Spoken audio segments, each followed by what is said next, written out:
Damos la bienvenida a quienes han ingresado hasta ahora a la actividad y desde el nombre de la Universidad Pedagógica Nacional les agradecemos que estén participando de esta actividad de la Semana UNIPE virtual, que ya es una tradición de la Universidad Pedagógica desde febrero de 2021. Esta es la semana número 11, se hacen semestrales y todos los materiales que van quedando registrados están en el canal de YouTube de la universidad, incluida esta presentación, para si quieren comentárselo a quienes no hayan podido asistir, va a quedar. Y en particular les hablo como representante de la editorial de la universidad y les doy la bienvenida a la presentación del libro El Martín Fierro de José Hernández, intervenido por Gustavo Bombini, con la colaboración de Sebastián Amaya. En primer lugar, la felicitación a ellos dos por esta novedad editorial, por la confianza en la editorial nuestra, haber confiado y esperado, porque esta es una colección que inicia en 2014 con la propuesta de Paula Laver, su directora, quien va a estar conduciendo después la actividad, que nos acercó la propuesta del proyecto, y se inició con el Edipo Rey de Sófocles, intervenido por la propia Paula, y ahora se presentan pegaditos dos títulos, de los cuales el Martín Fierro de José Hernández se presenta hoy. Agradezco a las autoridades de la propia universidad por propiciar que la editorial tenga su espacio de programación con las actividades que nos permiten difundir la producción del área editorial como tal, que ya desde 2010 inició su producción y en casi 15 años supera los 100 títulos de libros agrupados en colecciones que pueden visitar en la página. El libro que presentamos hoy es digital, pero no descartamos la posibilidad a toda insistencia de contar con una tirada pequeña más adelante, o dentro de lo que permiten los avances de hacer tiradas en cantidades personalizadas a demanda, lo cual sería también es una puerta que abre hoy la tecnología. También agradezco a todo el cuerpo de personal de apoyo que está garantizando que estas transmisiones se produzcan, de los compañeros y compañeras no docentes de la universidad, a mi compañero de equipo Diego Rosenberg, que estuvo por acá también dándonos la bienvenida. Y ahora, sin más, presento a Gustavo Bombini y Sebastián Amaya. Aunque sean conocidos, es de rigor y con mucho gusto hacemos una presentación para quienes no estén familiarizados con sus trayectorias. Gustavo Bombini es profesor, licenciado y doctor en letras por la Universidad de Buenos Aires. Es profesor asociado e investigador en el área de didáctica especial y prácticas de la enseñanza en la Facultad de Filosofía y Letras de la UBA y director del profesorado universitario en letras y de la maestría en literatura infantil y juvenil de la Universidad Nacional de San Martín. Ha sido coordinador del Plan Nacional de Lectura 2003-2007 y del Departamento de Materiales Educativos 2010-2015 del Ministerio de Educación de la Nación. Los arrabales de la literatura, la historia de la enseñanza literaria en la Escuela Secundaria Argentina 1860-1960, su tesis doctoral, Reinventar la enseñanza de la lengua y la literatura, la trama de los textos, problemas de la enseñanza de la literatura, son algunos de los títulos de su extensa producción. Sebastián Amaya es profesor de castellano, literatura y latín por el IES Dr. Alicia Moró de Justo de la Ciudad Autónoma de Buenos Aires. Cursa la maestría en literatura infantil y juvenil de la Universidad Nacional de San Martín y se desempeña como docente en la escuela secundaria. Como profesor de euskera dicta clases en instituciones vascas de Buenos Aires. Agradezco además la presencia de José Maristani y Walter Romero, quienes van a hacer las intervenciones de la intervención que nos ocupa, y le doy la palabra a Paula Laver, directora de la colección, para que continúe con esta tarde. Gracias, Paula, adelante. Hola, gracias Teresa. Bueno, gracias a todos por estar acá. Gracias a Gustavo, Sebastián, a José y a Walter en particular. A José y a Walter por haber aceptado con tanta alegría la presentación de El Martín Fierro de José Hernández, que es el tercer título de esta colección Intervenciones. La colección Intervenciones, de alguna manera, quiere responder a esa pregunta desafío que había tirado en su momento Ítalo Calvino, por qué leer a los clásicos, y se propone, bueno, tomar ese guante y responderlo de la siguiente manera editorial. Por un lado, con la propuesta de selección de unos clásicos que, bueno, vamos armando de a poco con todos los clásicos conflictos de nuestra nación. Empezamos con el Edipo de Sófocles, seguimos con el Matadero de Echeverría y ahora presentamos el Martín Fierro de José Hernández.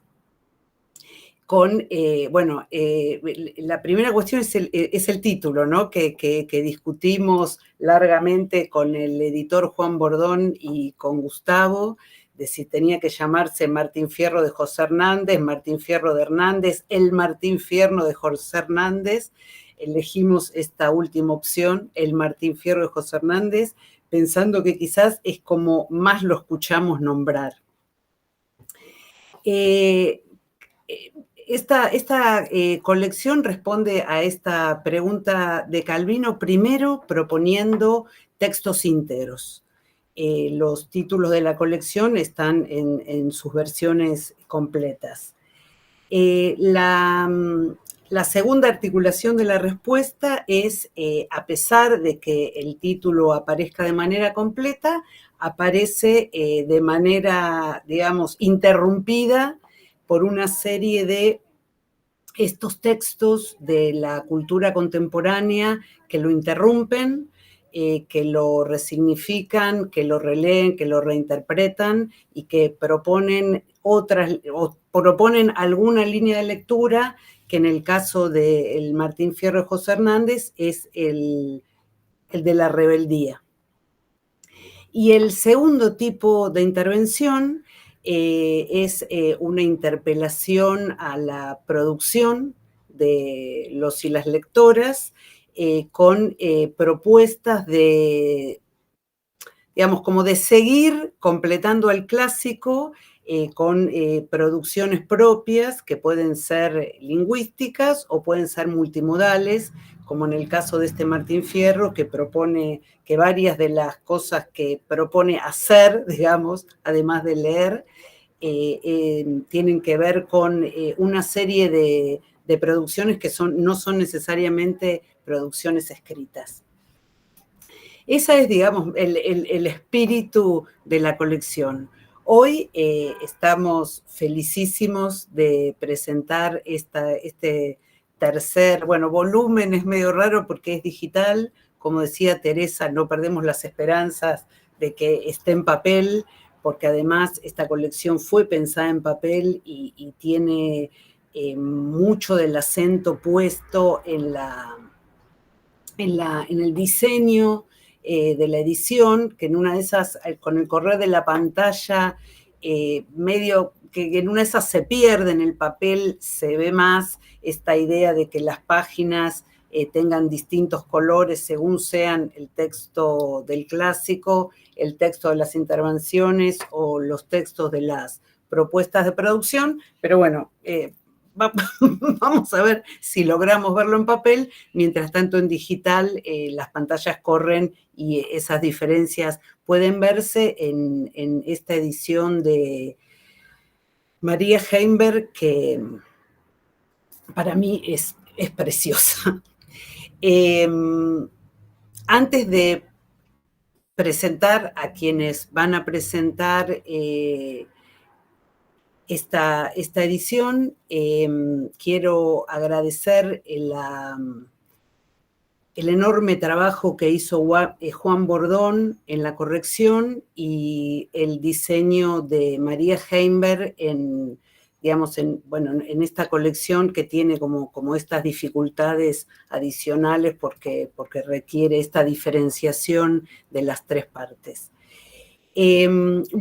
Muchas gracias, José, muchas gracias, Walter, por haber aceptado la invitación a presentar este libro y ahora los voy a presentar antes de que ustedes presenten el texto intervenido por Gustavo y Sebastián.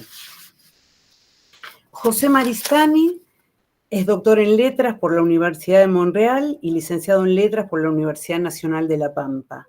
Actualmente se desempeña como director del Instituto de Análisis Semiótico del Discurso de la Universidad Nacional de La Pampa. Es profesor de Literatura Argentina 2 y Teoría y Análisis Literarios 2 de las carreras de Profesorado y Licenciatura en Letras de la Facultad de Ciencias Humanas en la Universidad de La Pampa y profesor de Literatura Argentina en la carrera de Licenciatura y Profesorado Universitario en Letras en la Universidad de San Martín. Ha publicado Narraciones peligrosas, Resistencia y adhesión en las novelas del proceso, Mujeres y Estado en la Argentina, y compiló Aquí no podemos hacerlo, Moral sexual y figuración literaria en la narrativa argentina, 1960-1976. Walter Romero es doctor en letras, poeta, traductor y profesor universitario. Desde 1997 integra la Cátedra de Literatura Francesa de la Universidad de Buenos Aires. Es investigador de la Universidad Nacional de La Plata y de la Universidad de Valencia. Es profesor titular del Colegio Nacional de Buenos Aires. Es presidente de la Asociación Argentina de Literatura Francesa y Francófona, director del Instituto de Investigaciones en Humanidades, Dr. Gerardo Pallés. Ha sido becario del Gobierno de Canadá, del Gobierno de Francia, de la Fundación Carolina y de la Unión Latina. Prologó y tradujo, entre otros, a Racine, Sade, Maupassant, Apollinaire, Job, Vian, Kristeva, Rancière y Coppi. Ha sido traductor de la colección Tintas Frescas dedicadas a la difusión de nuevos dramaturgos franceses. En poesía ha publicado Estriado y El niño en el espejo. Parte de su obra ensayística está compilada en Escrituras del Otro, en Autores de la Literatura Francesa, en Panorama de la Literatura Francesa Contemporánea y en La Poética Teatral de Alain Badiou, declarada de interés cultural. Sus estudios sobre traductología se incluyen en Traducir poesía. Es colaborador habitual del suplemento Soy del diario Página 12. Ha publicado más de 50 artículos sobre literatura francesa y francófona en medios nacionales e internacionales y es uno de los más reconocidos especialistas de esta especialidad en América Latina. Su último libro es Formas de leer a Proust, una introducción a En busca del tiempo perdido. Bueno, les agradecemos muchísimo por estar acá y los escuchamos. Antes de abrir esta reunión al público, acordamos en que primero va a comenzar haciendo su presentación José y después Walter. Así que los escuchamos. Hola, buenas tardes. En primer lugar, quiero agradecer tanto a la editorial de la UNIPE como a Paula y a Gustavo por invitarme a la presentación de este libro. Es una colección que yo no conocía, en realidad me familiaricé con ella a partir de la lectura del texto que prepararon Gustavo y Sebastián, y me parece que la propuesta de esta colección es sumamente, original, interesante, por las características que presenta, por el cuidado también de la edición, como decía Paula, a pesar de que lo vemos solamente en su formato digital, vemos que hay un cuidado en la edición, en la diagramación que tiene el texto, que es realmente muy, muy loable. Así que felicitaciones a la editorial y a Paula por esta colección, que esperemos que siga aumentando sus títulos. En realidad, acercándome un poco al espíritu de la colección y en particular al libro, al libro de Hernández, a Martín Fierro Intervenido, permanentemente tenía la idea de, de qué es o qué llamamos a un clásico, porque estas intervenciones evidentemente se dan a partir de algo que los editores consideran que es un clásico. Y en el texto, ¿sí?, que presenta a este nuevo libro de la colección, se puede leer lo siguiente, ¿no? Cito: el clásico funciona, dice, como una trama en la que se tejen otros textos que podrían venir a nuestra mente cuando levantamos la vista de la lectura, cuando la lectura del clásico nos devuelve a nuestro mundo. Fin de cita. Y como diría Borges, en esa otra intervención al libro de Hernández, que es la biografía que escribe, ¿no?, para Cruz, a quien de paso bautiza como Tadeo Isidoro, un clásico es un libro cuya materia, dice Borges, puede ser todo para todos, ¿no?, como es la Biblia, y que admite inagotables repeticiones, versiones y perversiones. En este sentido, la colección Intervenciones de la editorial de la UNIPE, como este volumen que hoy presentamos, son herederos de aquellas postulaciones del autor del Aleph. Y por supuesto hay diversas formas de intervenir un texto, ¿no? Se lo puede ilustrar, se lo puede reescribir, se pueden ordenar alfabéticamente sus versos y estrofas, se lo puede transponer a otros lenguajes, se puede dar la palabra a quienes han permanecido mudos en un segundo plano, etcétera, etcétera, etcétera. Ahí ustedes, digamos, podrán identificar, intervenciones que efectivamente existen. Y diría que cada una de las lecturas que hacemos cada una de las lecturas, ¿sí?, que hacemos nosotros como lectores es también una intervención. Necesariamente es una intervención. Claro, hay algunas que por el lugar que ocupaban esos lectores en el campo intelectual produjeron efectos duraderos, como puede ser las que realizaron a comienzo del siglo Lugones y Rojas, o luego el mismo Borges, cuya lectura va en dirección opuesta a la de sus antecesores.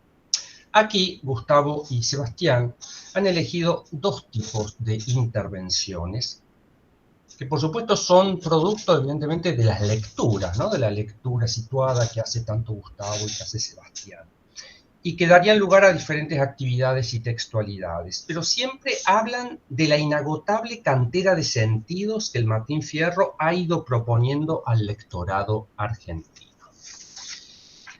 Yo las divido en dos, estas intervenciones. Podríamos decir que son intervenciones, por un lado, lúdicas, y por otro lado, intervenciones crítico-culturales.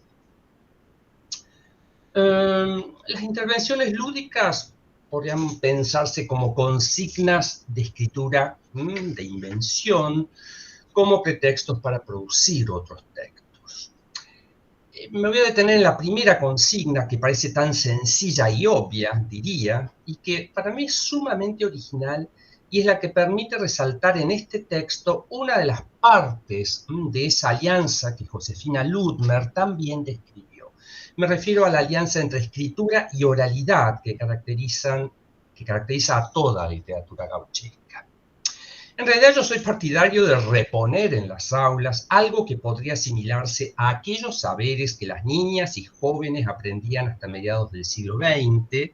Me refiero al desprestigiado arte de la declamación, como forma de volver a insuflar vida a la letra muchas veces muerta de la poesía, como performance que reinstala ese costado vivo del sonido que es toda poesía, la musicalidad que se ha ido perdiendo.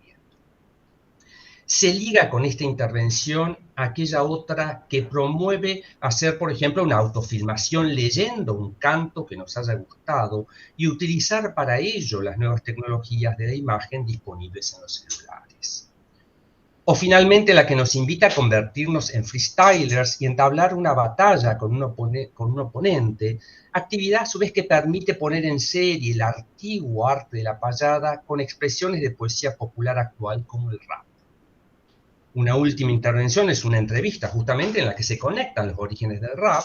No olvidemos que las siglas del rap son ritmo y poesía, rhythm and poetry, y las llamadas batallas de gallos con el arte de los payadores, ¿no? Me parece que toda esta serie de intervenciones permiten justamente reponer ese costado de oralidad, que es tan necesario al momento de trabajar con este texto o de leer este texto y pensarlo en realidad como una como una puesta en escritura de una situación oral.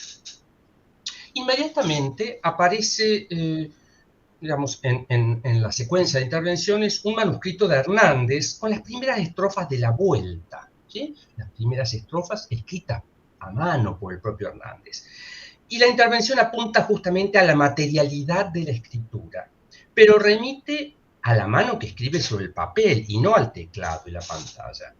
Singular intervención que daría pie no solo a recuperar la escritura con virome, lápiz, lapicera, y ejercitar los músculos que de la mano en esa actividad se activan, ¿no? Cada vez es más frecuente escuchar a estudiantes quejarse de los dolores de mano cuando terminan de escribir un parcial en el que han debido servirse de una virome o lapicera, por no hablar de la cada vez más frecuente ilegibilidad de los manuscritos.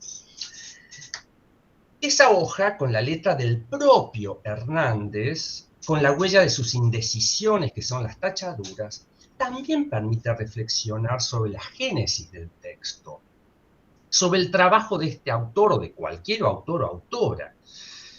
Y habilita, por ejemplo, que cotejemos esas 3 estrofas, sus palabras, su ordenamiento, con las ediciones que manejamos, por ejemplo, con esta misma edición, y hacernos las preguntas que se hace habitualmente, por ejemplo, en la crítica genética, ¿no? ¿Qué tipo de cambios observamos? ¿Qué motivaciones pudo tener el poeta para hacer tales modificaciones?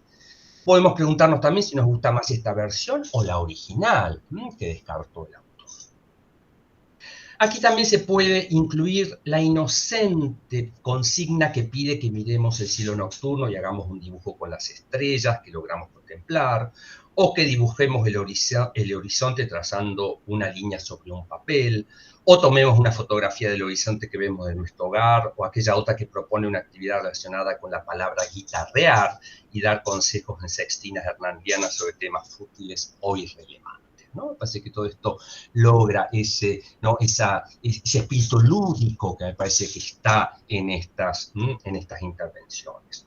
En todo caso, me parecen intervenciones que recuperan rasgos que muchas veces pasamos por alto, como el caso de la oralidad, el trabajo de la escritura autoral, o bien permite entender puentes entre prácticas culturales supuestamente inexistentes o, digamos, que ya no son conocidas por el público lector actual, y otras que forman parte de la cultura masiva y popular de la actualidad.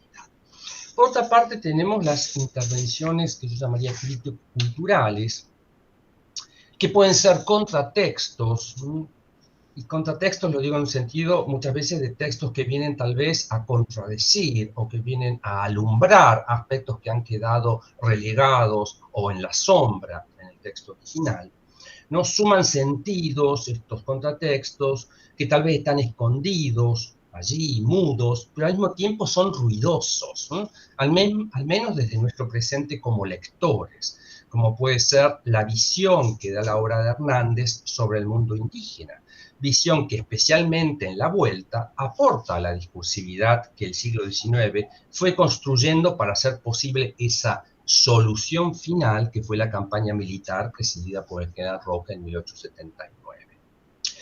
En este sentido, la intervención con el texto periodístico que habla de la devolución de los restos del cacique Calfucurá a la comunidad mapuche plantea numerosas cuestiones que apuntan no solamente a la obra de Hernández, sino también a los discursos de la historia que volvieron invisible la participación de las comunidades aborígenes en el proceso de organización política nacional, o al momento actual, diría los últimos 10 años, en que nuevamente, de manera escandalosa, se insiste en desconocer las luchas, demandas y derechos adquiridos por los pobladores indígenas, especialmente mapuches, al ubicarlos nuevamente en el lugar de los enemigos de la nación. Por otra parte, el texto de Ezequiel Adamovsky se suma a los que intentaron desde la historia rural desnaturalizar una cierta figura mitológica del gaucho y reinsertarlo en procesos económicos que transformaron la situación de la población de la campaña, en especial la acumulación de tierras en pocas manos y los desplazamientos que obligaban a los gauchos a tener una vida nómade.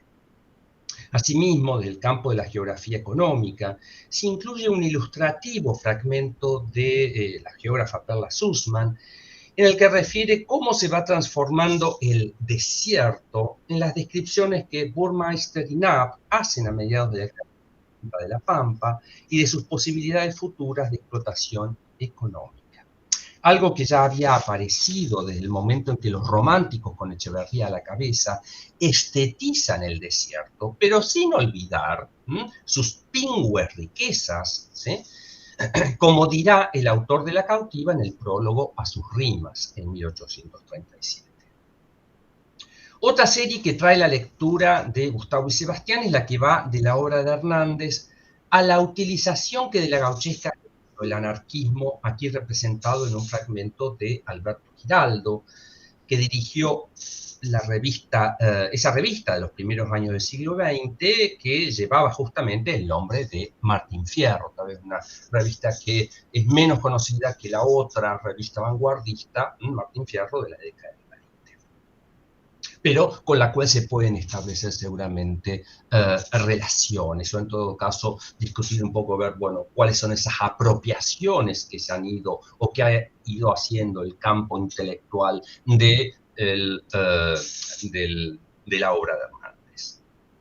También se inserta en esta serie el fragmento de un discurso que diera el general Perón en 1944, cuando la Municipalidad de San Isidro le obsequia un ejemplar de la obra de Hernández, y encadenado con esto y la reactualización de los sentidos políticos del texto, no puedo dejar de mencionar una intervención que me parece sumamente importante y que da cuenta de los avatares trágicos que atravesó Fernando Pino Solanas durante la filmación de Los hijos de Fierro en los años 70, cuando dice que le iban matando a los protagonistas de su película. ¿Sí? Es un texto realmente estremecedor en cuanto, bueno, a lo que cuenta Solanas, cómo se vivió, cómo fue, ¿sí? Cómo fueron las vicisitudes que atravesó para hacer esa filmación y que evidentemente toma como texto base a los cantos de Hernández. Podría incluirse, por ejemplo, en esta serie también el hermoso texto de Atahualpa Yupanqui, que se llama El payador perseguido, de 1965, y que está justamente también en la tónica de la rebeldía a la que, ¿no?, el Martín Fierro puede inscribirse. Un texto que reescribe la obra de Hernández y resitúa a su protagonista como un obrero de la zafra en los cañaverales de las provincias del noroeste, y en alguna estrofa hace mención a su origen mestizo descendiente de pueblos originarios, ¿no? Una forma que tiene Atahualpa de corregir el texto de Hernández, en donde el criollo ha olvidado sus orígenes mixtos y la sangre india que corre por sus venas.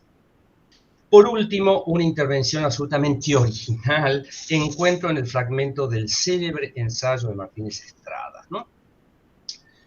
No habla ni de la morfología del poema, ni de las esencias, sino que refiere una anécdota de corte, digamos, privado del autor, en la que él regala a una muchacha de la que está enamorado un retrato que lo muestra de frente y de perfil. Esto da pie para que Martínez Estrada reflexione sobre la misoginia de Hernández y su poco conocimiento de las mujeres y el escasísimo lugar que ocupan en su obra. Claro, esta intervención dispara directamente hacia otra dimensión en que los sentidos de la obra se han desarrollado en los últimos años, en textos como la novela de Gabriela Cabezón Cámara, ¿sí?, que pone en primer plano y recupera a la mujer de Fierro, esa china que es apenas una sombra en el original, o en cuentos como El amor de Martín Coan, que ponen en entredicho la habilidad del gaucho Fierro y su amigo Cruz.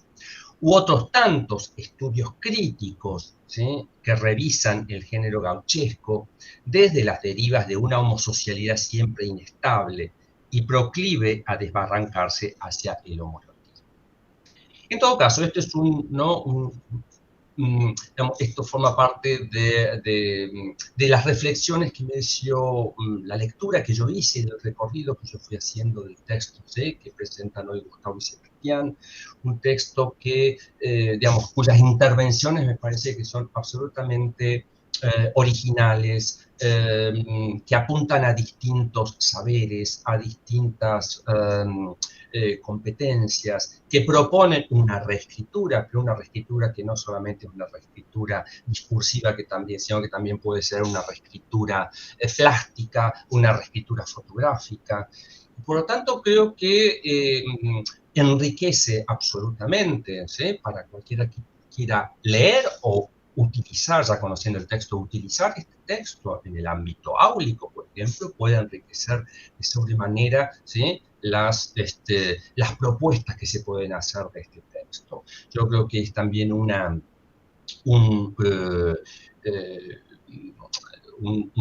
elemento muy, muy positivo el hecho de que las intervenciones están puestas prácticamente, sobre todo las intervenciones crítico-culturales, están puestas sin necesidad de hacer ni cuestionarios, ni guía de actividades, están puestas incrustadas en medio del texto, ¿no? Que también podemos ver, bueno, cómo esas intervenciones dialogan con las estrofas o con los cantos en los que están, ¿sí?, en los que interrumpen, podríamos decir, ¿no? Son como interrupciones productivas de ese texto clásico.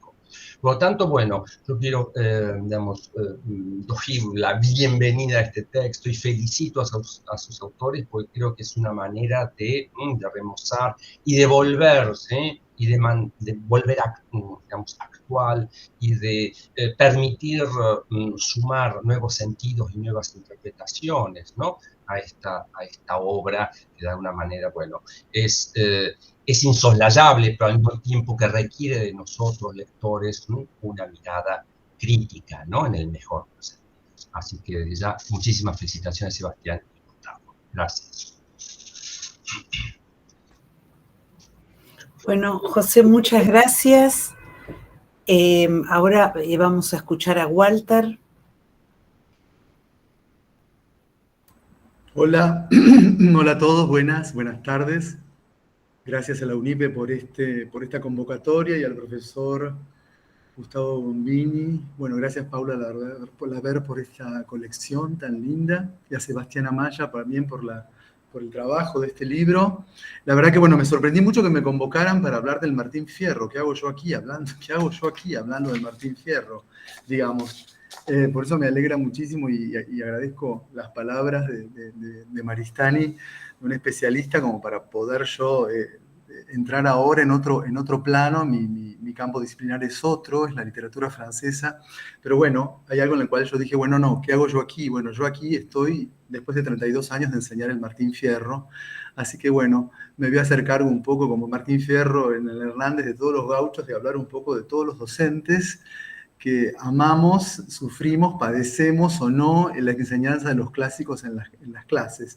Digo padecemos porque, bueno, luego de 32 años de enseñar el Quijote o enseñar Martín Fierro pueden pasarnos cosas, pero coincido en el acápite de todo este trabajo, en que en definitiva, claro, como decía Calvino y no deja de decir, y también muy pertinentes las palabras de Borges, un clásico es un texto que no deja de decir aquello que tiene que decir, y vaya si el Martín Fierro, digamos, lo dice, ¿no?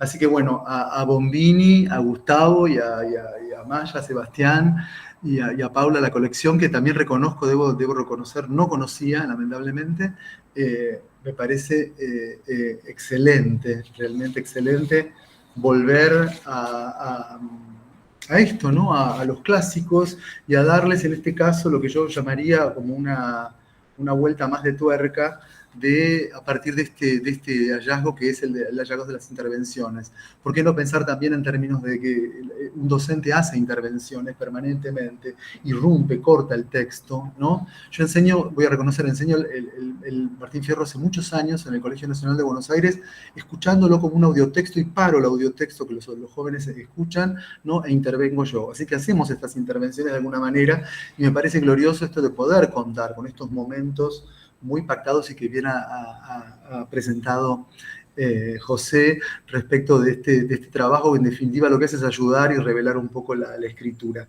Yo, la verdad que las intervenciones las pienso desde otro lugar, o las pienso más bien desde esta idea un poco docente, o también en esa idea de cómo que es lo que siempre tenemos que hacer, cómo hacer irrumpir la realidad en el aula, ¿no? Que el aula no quede como burbujas cerradas siempre todo el tiempo, ¿no? Obviamente que el aula está dentro de la realidad, pero a veces la realidad hay que hacerla entrar de alguna manera, y entonces estas intervenciones lo que hacen es forzar como una palanca la forma en que la realidad interviene y que este texto dialogue permanentemente. Pero yo pienso el concepto de intervención más como algo performativo, lo pienso en términos de performance, ¿no?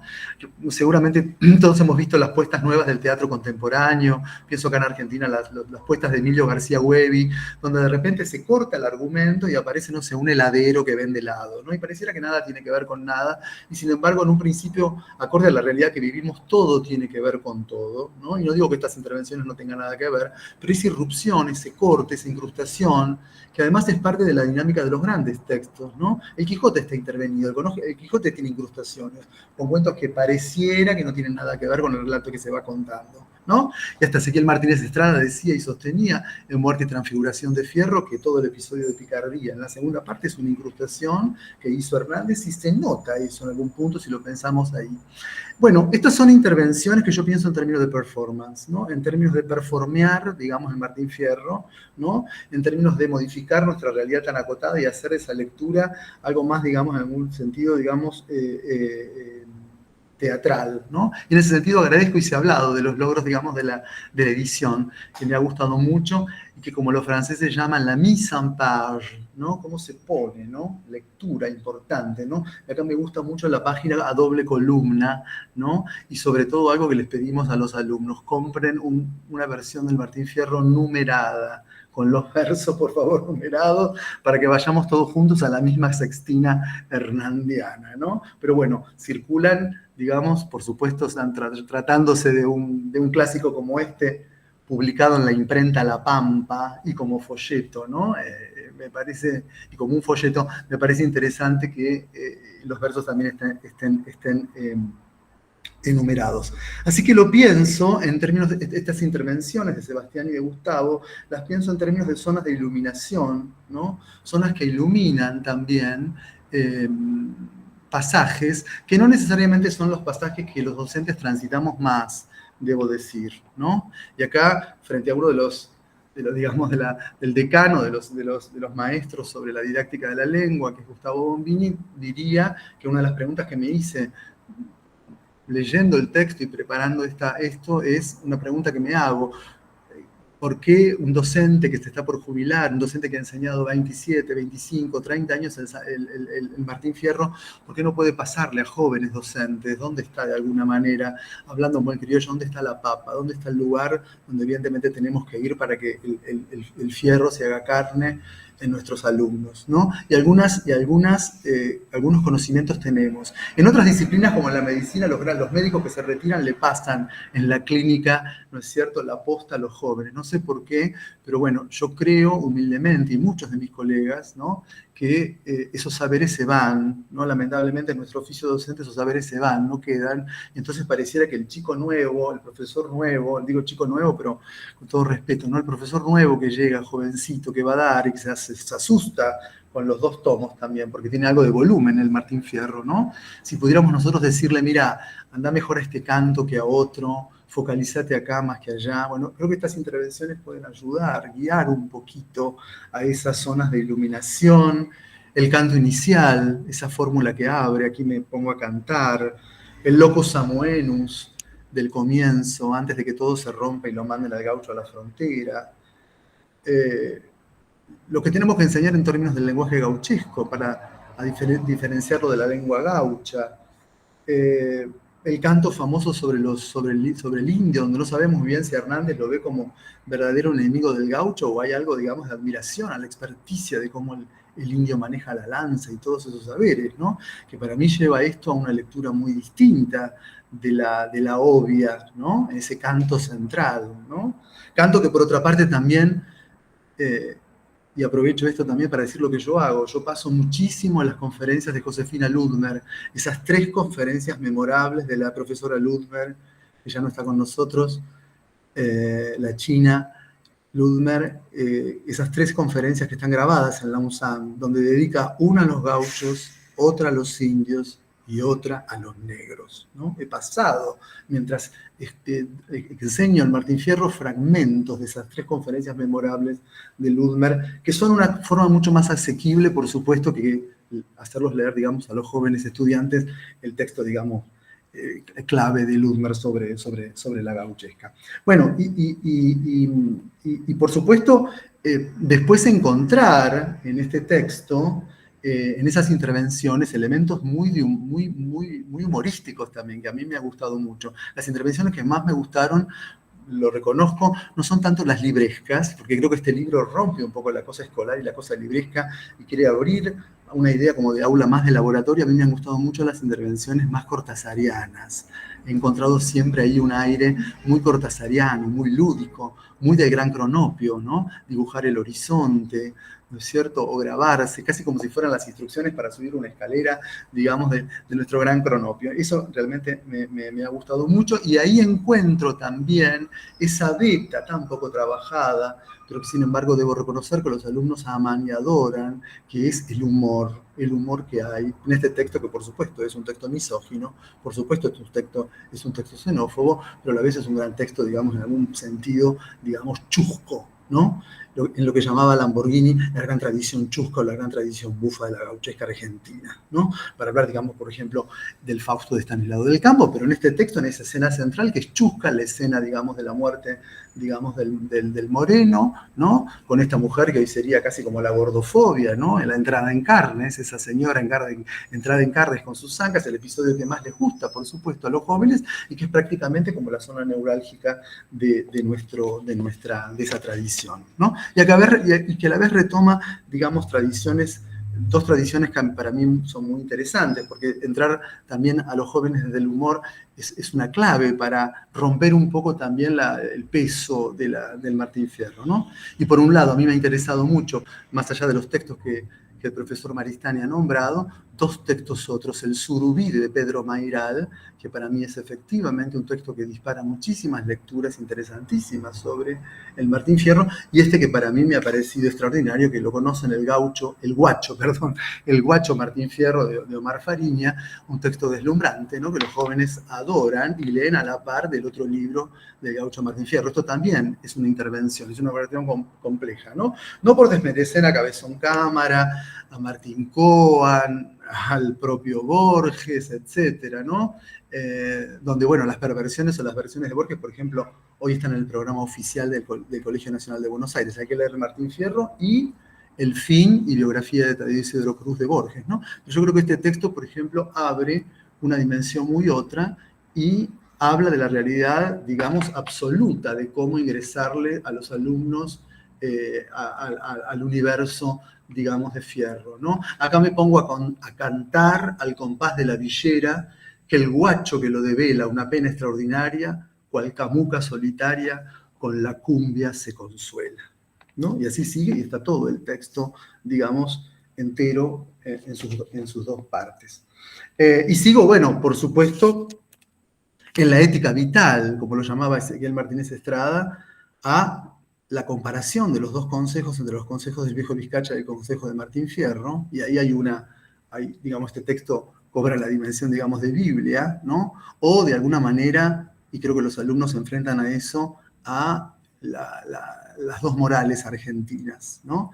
Y en ese sentido, las intervenciones más librescas del texto me parecen muy interesantes. En el humor está el texto que han colocado ustedes con mucha pertinencia, de César Bruto, que me parece extraordinario ese texto.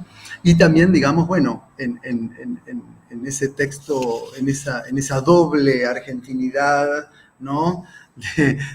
Digamos, de los consejos de las avivadas, digamos, del viejo Vizcacha, o la forma de enseñar las avivadas criollas, ¿no? Y el otro texto del padre que viene ya a imponer la ley. Bueno, ahí hay toda una tensión, digamos, respecto de la ética argentina, del vivo, del vivillo, casi una picaresca argentina que está ahí, subsumida por la noción, digamos, del padre hacia el final, ¿no? Y, por supuesto, otra zona de iluminación es y ya lo ha hablado acá el profesor Maristani, la payada final entre el Moreno y el gaucho Fierro, ¿no? Que por supuesto está en la tradición de los payadores, está en la tradición de los cantores, y llega hasta nuestros días de ahora con el rap y con el trap. Yo tuve mi propia experiencia de eso, dado que uno de mis alumnos del Colegio Nacional de Buenos Aires es Replic. Replic es uno de los grandes Soy Raperos.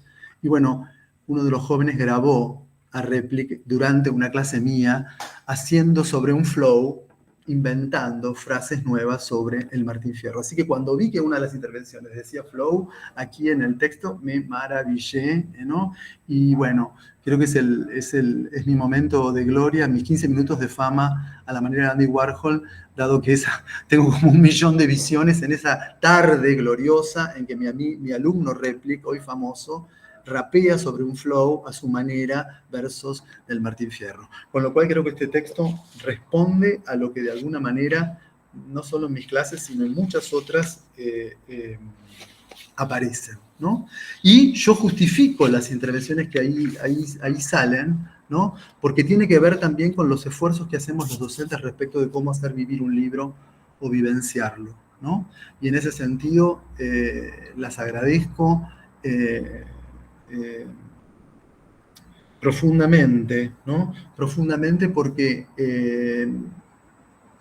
están hechas evidentemente por 2 docentes de ley, como Bombini y Amaya, que dan clases, que están frente al aula, que es siempre una cosa que nosotros rebatimos los docentes, ¿no? De los libros que vienen con todo el saber impuesto, pero que no aparece, digamos, lo que nosotros llamamos la bajada pedagógica y la llegada a nuestros alumnos. Y en ese sentido, si yo le hablara ahora desde un lugar académico de las cosas que hacemos o hacen los docentes para que un libro llegue, bueno, la gente podría llegar a reírse, ¿no? Desde, en mi historia docente de más de 32 años, en la cual nunca dejé la universidad, sino que sigo siendo un profesor de escuela secundaria, cosa rara también en algún sentido, o por lo menos cuando viene un europeo me dice, pero ¿cómo? ¿Das clases en el secundario y en la universidad? Esa cosa no se entiende, no entienden los europeos que logramos hacer esas cosas, ¿no? Y es casi una cuestión de política para mí estar todavía al frente de 2 cursos en el Nacional de Buenos Aires. Pienso en las cosas que hacen los docentes para que un texto sea dado. Escuché, por ejemplo, bueno, el mapa, el catastro de la casa tomada de Julio Cortázar, hacer el mapa de la casa de Julio Cortázar. Hoy está en la web, está lleno de mapas de eso, ¿no? De la casa tomada. El mapa del matadero, hasta tal cual la descripción casi catastral que hace Echeverría, que le dedica unos párrafos increíbles. Y cuando los alumnos tienen que pensar, ¿por dónde vino el matadero? ¿Dónde está, digamos, el lugar dónde está el juez? ¿Dónde se sitúa el juez? ¿Dónde viene? ¿Dónde están las achuradoras? ¿No? Que parece que Echeverría lo pone en el lugar. Y cosas insólitas que he escuchado también, por ejemplo, que he visto trabajos maravillosos. La autopsia de Santiago Nazar, en Crónica de una muerte anunciada, hecha por un cura, por dónde entraron las balas y qué órganos fueron intervenidos. Y yo he visto cuerpos ahí de Santiago Nazar asesinado, ¿no? Esas cosas que si yo las cuento pueden provocar risa y dicen, ¿qué hizo este docente? ¿Qué está haciendo? Ese docente está performeando ese texto para lograr, digamos, un efecto, digamos, didáctico. Ese efecto para mí no se discute. Nada, yo creo que este texto es un texto valioso que vamos a usar, yo creo, tanto en la versión, ojalá que vengan pronto la versión papel, pero la versión online es maravillosa y a la vez nivela, creo yo, en un solo tomo esta diferencia histórica que ha habido sobre la primera y la segunda parte, ¿no? Al revés del Quijote, la crítica dice que en este caso, por supuesto, la primera parte es mucho mejor que la segunda, ¿no? Enrique Martínez Estrada dice que la segunda parte es la tentativa fracasada de atar cabos que quedaron, digamos, sueltos en el poema original y que no alcanza la unidad poética, ¿no? Eso dice Martínez Estrada. Y creo yo que en este caso el texto, ¿no?, queda muy nivelado por esas intervenciones que van cortando, como que escanden el texto de alguna manera, pero a la vez le dan como una unidad a partir de ese escandido de las intervenciones, ¿no? Luego sería largo hablar, y también en la tradición del Colegio Nacional de Buenos Aires, cómo ha caído o cómo está cayendo en la enseñanza de la segunda parte, debo decir. Ha caído brutalmente. Hay colegios donde solo se enseña la primera y partes de la segunda. Pero sin embargo, esos 13 cantos primeros parecen responder más bien a un Hernández mucho más preferido que el Hernández de la segunda, ¿no? Y esta es una realidad, digamos, docente que está ocurriendo. A mí me gusta mucho, y lo digo así como recuperando esta tarde mis clases sobre Hernández, ¿no? Contarles a los alumnos quién fue Hernández. Y entonces hay una de las intervenciones que a mí me ha llamado poderosamente la atención y me interesa muchísimo, que es la foto de Hernández de espaldas. Perdón que spoilee, una de las intervenciones para mí más interesantes y enigmáticas que tiene, porque hay un enigma ahí respecto de quién fue Hernández que a mí me interesa mucho. Yo voy a usar esa intervención muy pronto en mis clases del Nacional de Buenos Aires. Esa foto de espaldas de Hernández enigmática a partir de una imagen es fuerte, dado que yo ahí me permitiría evocar esa figura que los alumnos parece que no pueden reconstruir y que sin embargo cuando reconstruyen se quedan azorados, ¿no? Yo uso hasta, por ejemplo, la versión del folletín de Manuel Gálvez, la historia, la vida de José Hernández que cuenta Manuel Gálvez, ¿no? Porque ahí construye la infancia de Hernández, esos 10 años en La Pampa, que le sirvieron para luego escribir el texto que escribió, su nacimiento en la Chacra Pueyrredón. A veces llevamos a nuestros alumnos a la Chacra Pueyrredón para que vean dónde nació Hernández, ¿no? Y sus relaciones con esa rama, digamos, materna, que eran los Pueyrredón, nada más ni nada menos, ¿no? Y luego cuando se azoran, porque a los chicos les fascina eso, a los estudiantes, a las chicas y a los chicos que estudian Martín Fierro, la idea de que fue un soldado raso, que estuvo en Pavón, estuvo en Cepeda, estuvo en el Tala, ¿no es cierto? Eso les fascina. Su cuerpo, ¿no?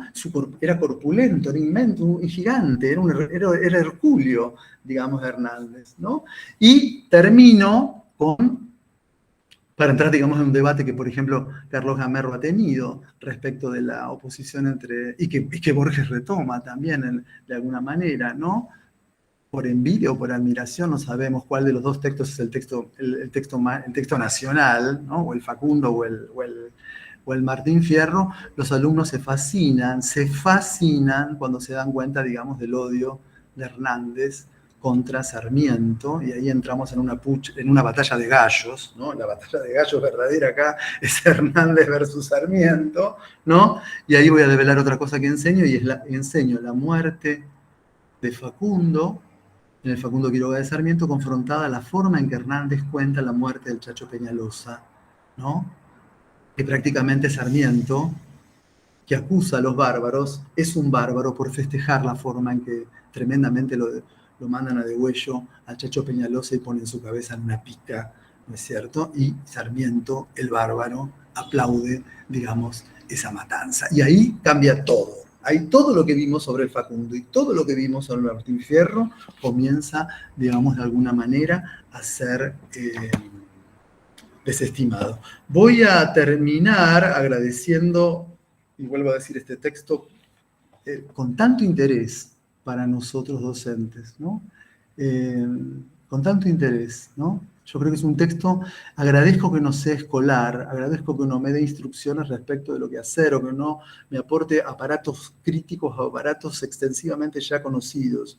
No sé, una cronología de Hernández, el lenguaje gauchesco. Agradezco que esté límpido el texto con estas intervenciones. Esa simplicidad, ¿no es cierto?, la considero beneficiosa, porque le da una libertad al docente para hacer con ello en el aula muchas cosas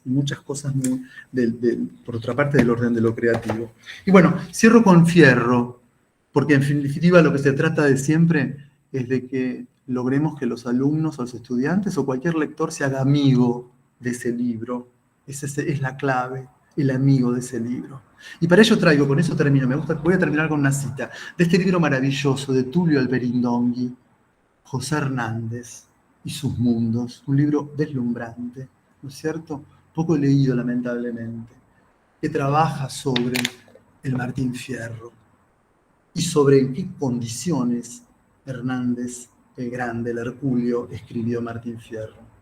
Y dice, Tulio Alberindongui, y con esto termino, la única ocasión que conozco en que Hernández menciona anticipadamente el nombre que luego asignará a su héroe, así lo confirma.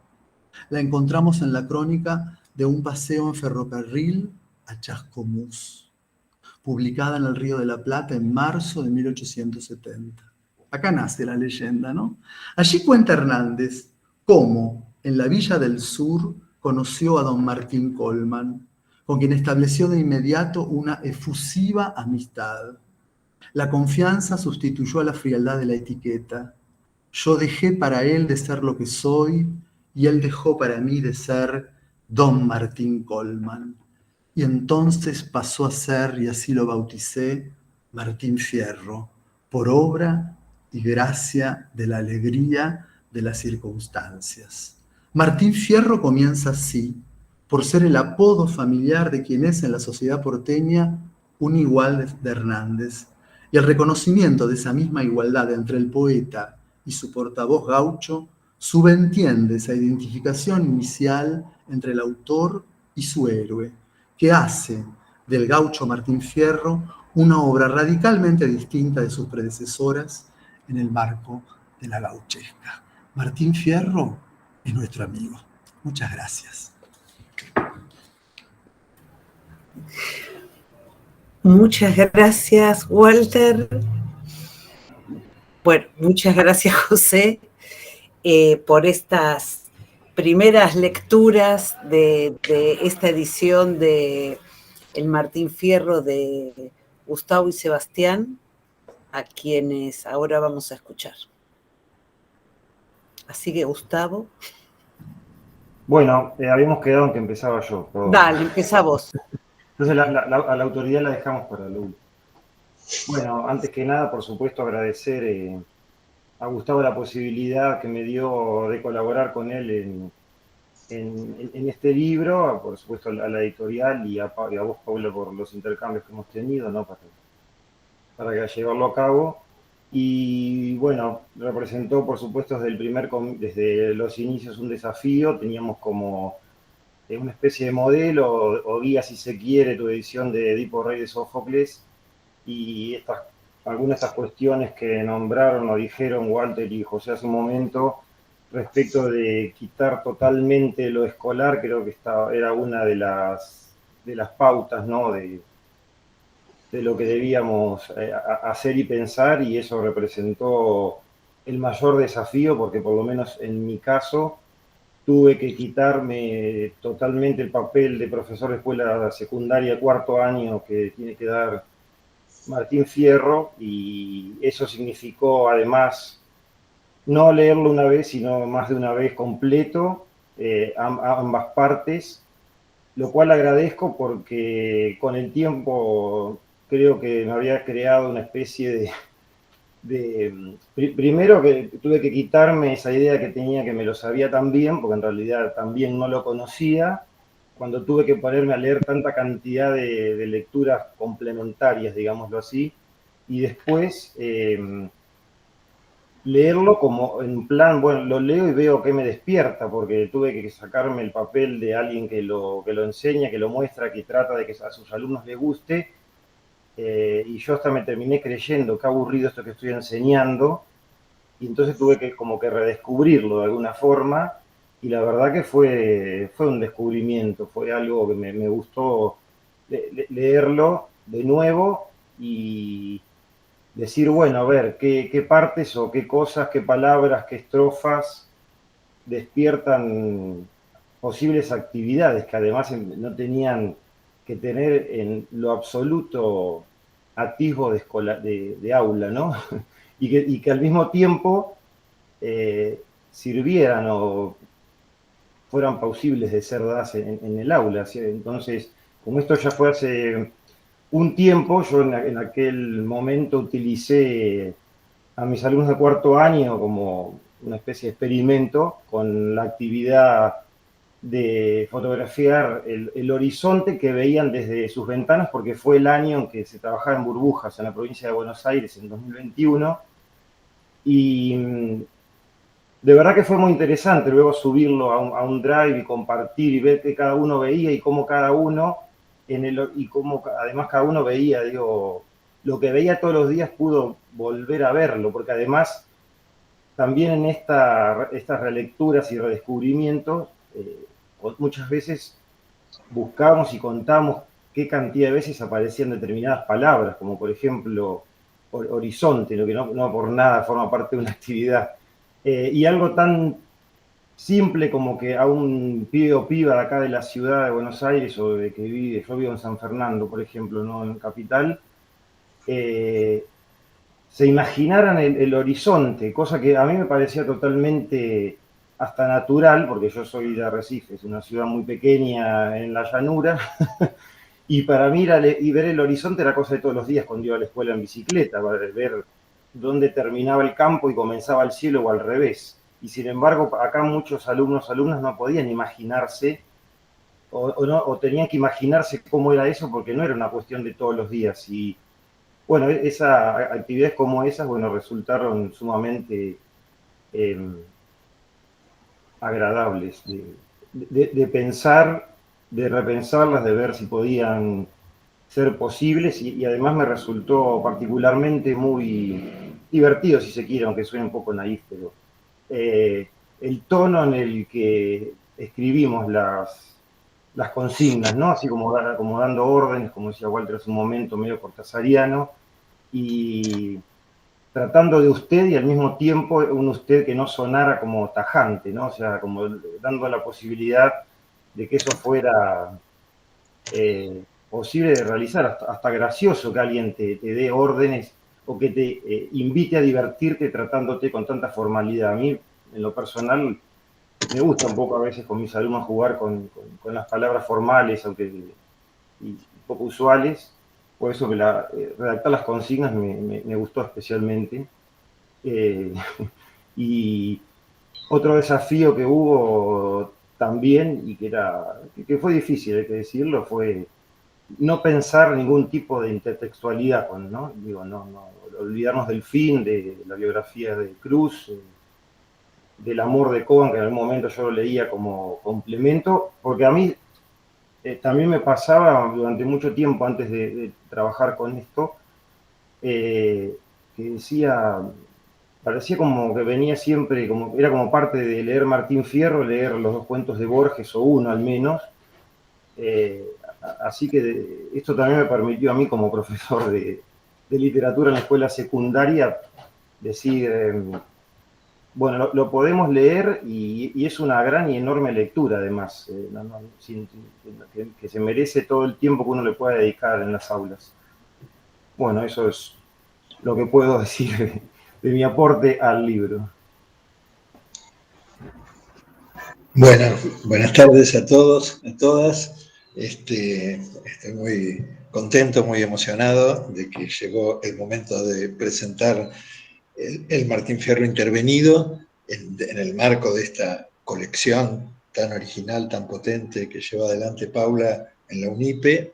Agradecer a la UNIPE sostener este proyecto, y a Paula decirle en el agradecimiento que, bueno, después de muchos años de trabajar juntos en la formación de docentes, entrando a las aulas a través de nuestros practicantes ahí en la Universidad de Buenos Aires, un día yo me enteré que tenía que intervenir el Martín Fierro. Es decir, fue una decisión absolutamente unilateral de la directora, que no me preguntó si quería hacerlo, sino que ya estaba convencido de que me tocaba, que tenía este destino. Lo cual fue un desafío interesante y me hizo pensar en algunas consideraciones que yo había hecho en mi primer libro, justamente en sintonía con algo que decía Ludmer leer en su libro sobre la gauchesca, ¿no? El desafío de leer la refalosa en las escuelas, ¿no? Y ahí Ludmer quería como jugar con un contracanon escolar, que era ese texto disruptivo que yo ya había enseñado en las escuelas.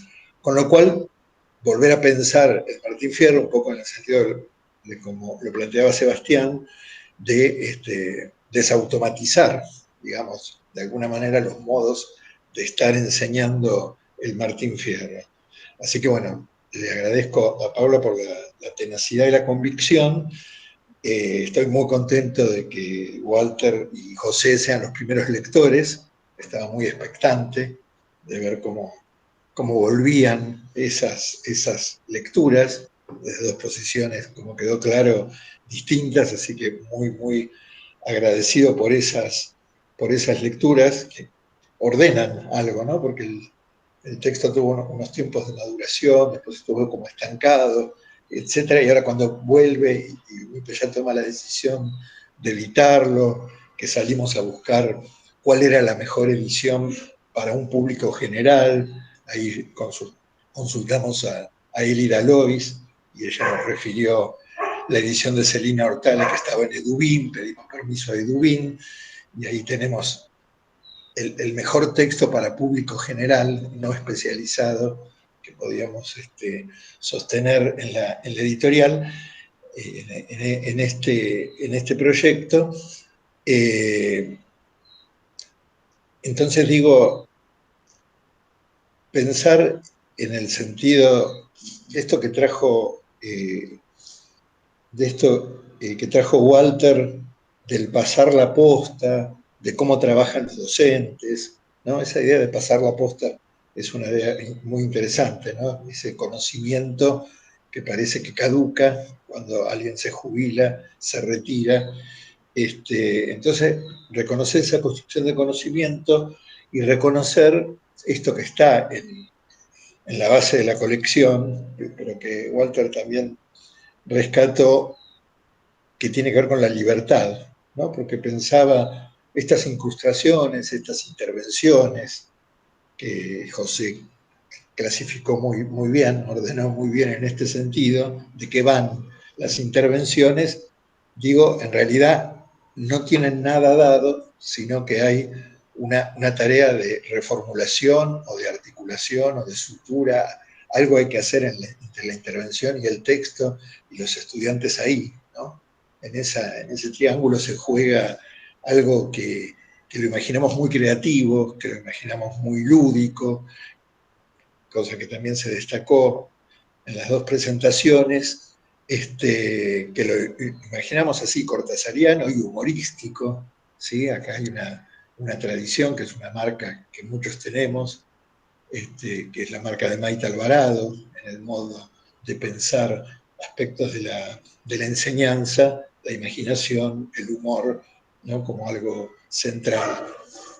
Pongo a la vez este texto, que ya lo vamos a ver en papel, seguramente vamos a hacer una preventa y mucha gente lo va a necesitar en papel, pero lo pongo en una línea histórica, que es algo que a mí me interesa mucho respecto de la historia de las ediciones, ¿no? Y en la edición de archivos, en la edición crítica que preparó Elida Lois con Ángel Núñez, hay un artículo de Jorge Rivera. Y Jorge Rivera hace como una historia de las ediciones, de las grandes ediciones del Martín Fierro.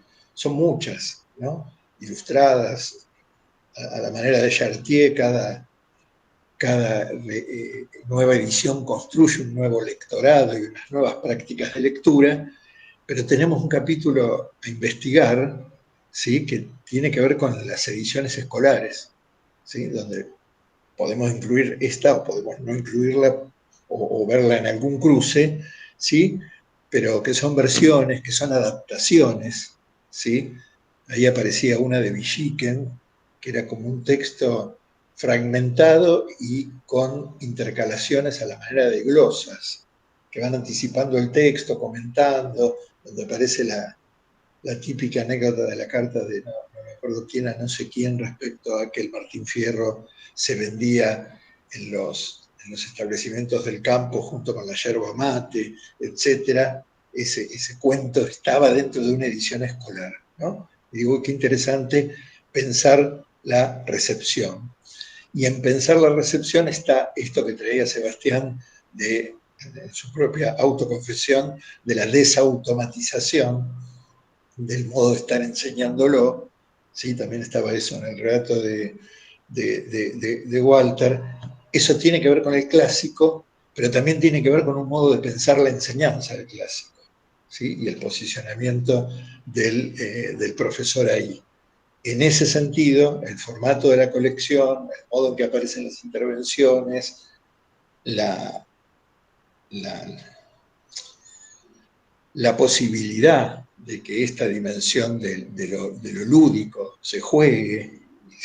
Alguien decía, Perón, una amiga que hoy me lo comentó, dice, Perón entre hojas Canson, y quería decir, hemos mezclado unos mundos, hemos mezclado esas consignas en principio ingenuas, en principio que no van hacia lo libresco, hacia lo lingüístico, sino hacia otras posibilidades, lo performático, como traía Walter, y creo que hay algo de las aulas de hoy que tienen que ver con eso, y bueno, quizás volvería a la cuestión que nos interesa, que compartimos con Paula y con otros colegas, que es la de la formación de los profesores.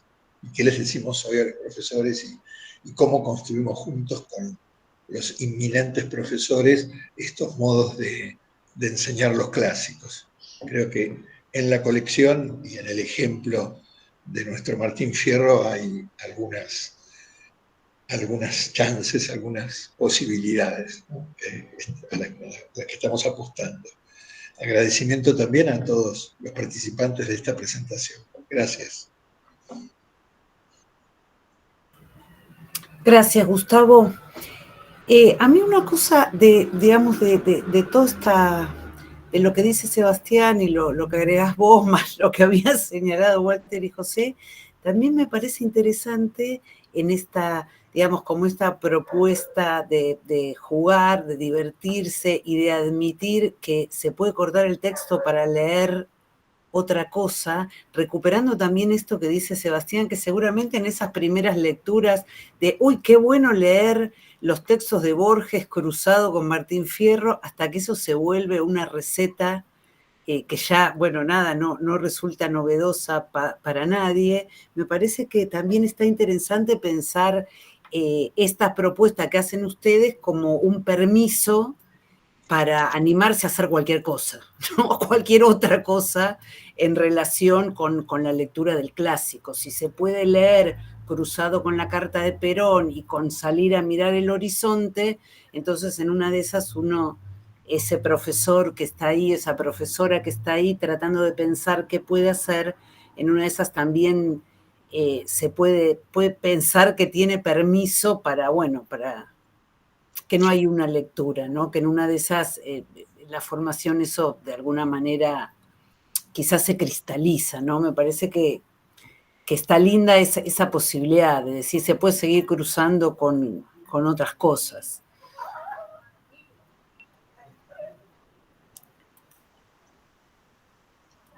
Tenemos un ratito si alguien de los que está escuchando quisiera comentar algo. Quizás todavía ni tuvieron tiempo de mirarlo porque, bueno, salió anteayer. Todo el apuro de la editorial, estaban todos trabajando como locos para poder tener la versión definitiva antes de hoy y que hoy no fuera una especie de película de fantasmas, pero bueno, está colgado en la página desde anteayer, quizás no hubo mucho tiempo de mirarlo, pero quizás si alguien se asomó o bueno, a partir de lo que charlamos hoy, tiene algún comentario. Sí, de su propia experiencia, ¿no? También. En este texto, claro, que tanto nos pesa.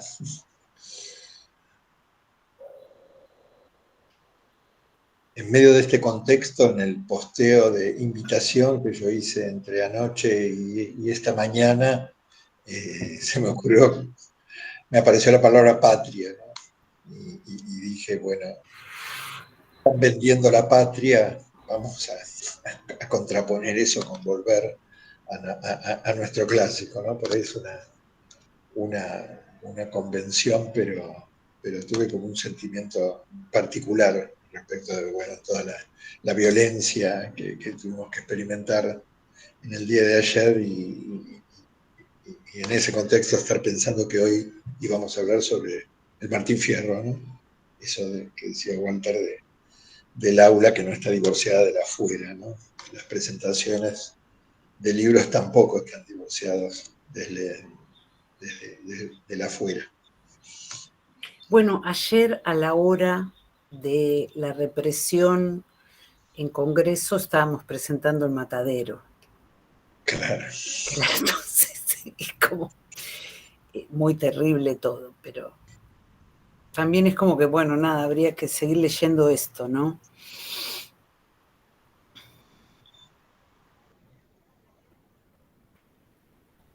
Bueno, perdón, intervengo.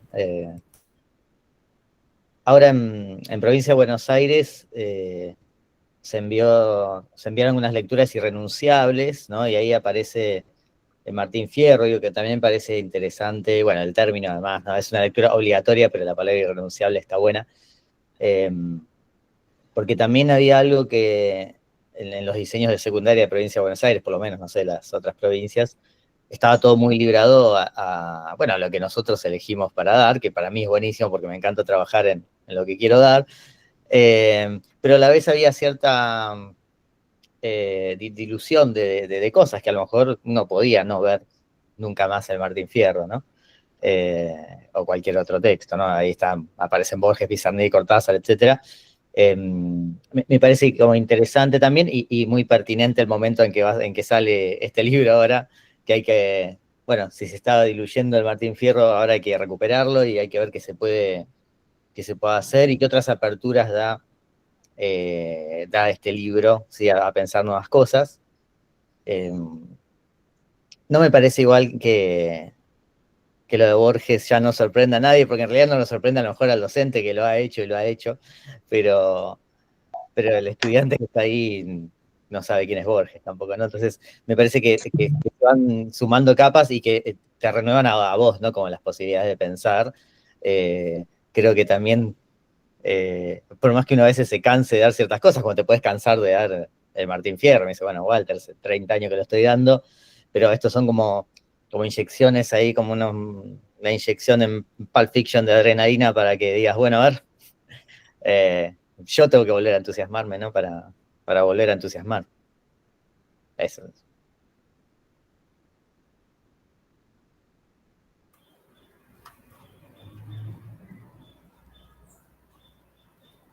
Bueno. A ver.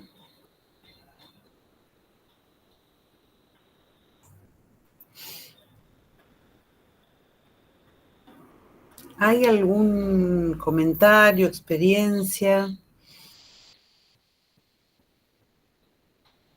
Bueno, entonces vamos cerrando. Bueno, les agradecemos una vez más a Walter y a José, los primeros lectores de El Martín Fierro de José Hernández. Esperamos que haya muchos más lectores ahora que ya está disponible. Vuelvo a agradecer porque fue una tarea enorme la de edición de María Heimberg y de corrección de Juan Bordón en las sucesivas, bueno, que mencionó Gustavo, ¿no? Las sucesivas ediciones que fueron recorriendo hasta elegir una y bueno, después organizar, porque bueno, también estuvo el desafío de, no es que en la colección tengamos una gran experiencia porque tenemos 3 volúmenes, pero bueno, esta cuestión de las 2 columnas fue todo un desafío de edición, así que bueno, agradecerle otra vez a María Heimberg que estuvo trabajando con esto y a Juan que estuvo trabajando en la corrección y a Adrián Canelotto por, bueno, sostener con mucha convicción la permanencia de esta colección a pesar de estas dificultades de no poder hacerla en papel. Bueno, un agradecimiento enorme a todos los que hoy están acá acompañándonos y bueno, acá muy hermosa presentación. Bueno, muchas gracias, dicen en el chat. Bueno, muchas gracias por estar acá y bueno, nos encontraremos en los próximos volúmenes y esperamos que la lectura de este Martín Fierro les guste tanto como nos gustó a nosotros hacerla. Gracias por estar acá.